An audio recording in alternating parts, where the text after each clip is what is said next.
Magandang araw. Subukan kong i-start yung BIOS manual transmission. So, pag inalam ko ayaw gumalaw yung cambio. Actually, naka-segunda yun, iniwanan ko. So, subukan ko inapakan yung clutch.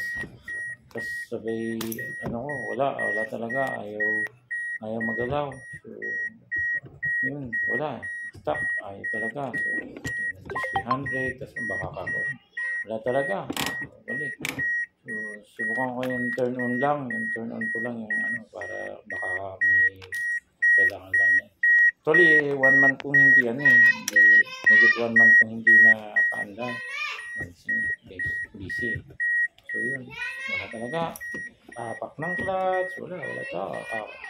May problema yung clutch. Wala talaga. So, yun. Subukan ko ngayong paandalin na nakakambyo. So, yun. Try natin. Baka makuha doon. Subukan ko lang. Hindi ko lang sure kung okay itong gagawin ko. Subukan natin. So, apakan ko yung clutch. At saka apakan ko yung cambio. Para magalaw ko yung preno. Para magalaw ko yung cambio. So, yung handbrake para magalaw. So, start. Subukan ko start. Start.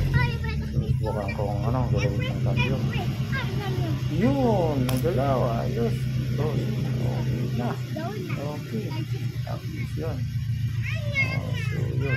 Tapos, try ko sa trigger na. Yun, gumana na. Ayos na. Ayos, neutral na ulit. Okay na. Yes, thank you. Kala ko magpaparepair na naman ang transmission.